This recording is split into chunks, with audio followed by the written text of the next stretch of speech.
दिल्ली के शाहबाद डेयरी में हुए साक्षी हत्याकांड ने पूरे देश को दहला कर रख दिया है।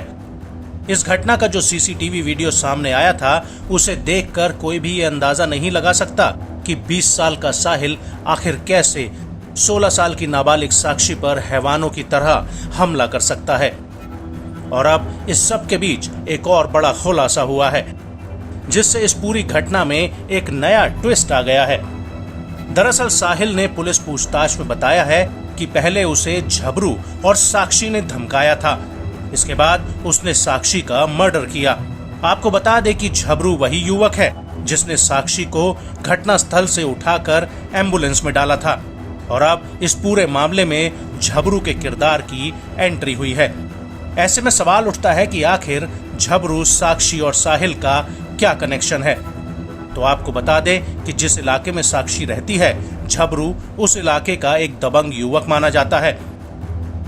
और झबरू ने खुद मीडिया से ये कहा कि 27 मई 2023 को साक्षी और उसकी दोस्त भावना मेरे पास आई थी।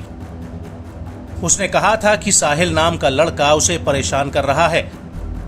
जो लड़की थी जिसकी मौत हुई, हत्या कर दी गई, उससे कोई बातचीत पहले हुई? मेरी कोई बातचीत आज तक भी फोन पे बात नहीं हुई थी मेरी, परसों तक भी। तो वो 27 तारीख को फेस टू फेस ही मिली थी। 27 मई? हाँ जी। तो फिर उसके बाद 28 तारीख को उसका मर्डर ही कर दिया। अब कैसे किया कैसे नहीं किया, अब ये तो देखो क्या जाना। अच्छा, जब लड़की आपके पास आई तो बहुत घबराई हुई थी, क्या उसका हाव भाव कैसे थे? क्योंकि आपकी उससे मुलाकात हुई है। बैठी हुई थी मेरे पास, आके बैठी थी, तो उसने मेरे को पूरा एकदम आराम से बैठ के रिलैक्स होके बताया था कि भैया ऐसी ऐसी बात है और एक लड़का मेरे को टॉर्चर कर रहा है। मगर भाई कोई बात नहीं, चलो कोई बात नहीं, चलते हैं। तो वो लड़का यहाँ पे खड़ा था, तो हम आए थे, हम 3 ही आए थे। अगर जो हम मारने धमकाने उसको आते तो मैं भी उसकी तरह गैंग लेके आता, ठीक है। वो दोनों लड़की थी मेरे साथ और मैं था, बस। और जो लड़की आपसे मिलने पहुंची, वो किसी के थ्रू आपसे मिलने पहुंची या क्या? उसका परिचय आपसे कैसे हुआ? भावना और वो लड़की आई थी। भावना मृतका को आपके पास लेकर पहुंची थी? हाँ, भावना मेरे साथ की लड़की है। ये बात पूरी तरीके से गलत है कि आपने और भावना ने मिलकर एक दिन पहले साहिल के ऊपर कट्टा ताना, कोई बंदूक उसको धमकाने की कोशिश करी?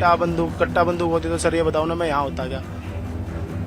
अब उसके पास चाकू था तो उसने चाकू उस लड़की को मार दिया। मेरे पास कट्टा बंदूक होती तो मैं भी मार सकता था उसको वहीं। ये तो बात है, धमका था क्यों मैं? और धमका तो सर है भी नहीं, उसको कोई बात ही नहीं हुई ऐसी। आपको बता दें कि झबरू का ये भी कहना है कि मैंने ही साक्षी के शव को उठाकर एम्बुलेंस में रखा था। झबरू का कहना है कि शायद साहिल को शक था कि साक्षी मेरी दोस्त है। लड़की को मारा क्यों आपने? क्योंकि उस लड़की से भी बात की है और आपने साहिल को भी समझाने की कोशिश की। साहिल को गलत लगा हुआ उस लड़की के और मेरे बारे में कि कुछ गलत मैटर चल रहा हो सके, ये गलत फहमी उसको हुई होगी। क्योंकि उसने आते ही मेरे को भाई ही बोला था और मैं उसकी मदद ही करना था। पर जो किसी की मदद करना गुनाह है तो आगे से नहीं करेंगे। आपने साहिल को समझाने की कोशिश करी? क्योंकि ये बताया करी थी कि भाई देखो, इसको लड़की को टॉर्चर मत करो, इसका पीछा छोड़ दो, अपना बात खत्म करो, बस। उसके साथ 15-17 लड़के और भी थे, उन्होंने भी कुछ नहीं कहा, साहिल ने भी वहाँ पे कुछ नहीं कहा, तो हम आ गए थे। वहीं साहिल का आरोप है कि साक्षी और उसके दोस्त ने उसे धमकाया था। साहिल का कहना है कि उन्होंने मुझे धमकी दी थी कि अगर मैं साक्षी के साथ पैचअप करने के लिए उसके ऊपर दबाव डालूंगा तो वो मुझे पीटेंगे। पुलिस का दावा है कि साक्षी और साहिल जून 2021 से रिलेशनशिप में थे और इनके बीच में अक्सर झगड़ा हुआ करता था। और 8 दिन पहले ही साक्षी ने साहिल से कहा था कि वो उसके साथ ब्रेकअप करना चाहती है और यहीं से साहिल बौखलाया हुआ था, जिसके बाद उसने साक्षी की हत्या कर दी।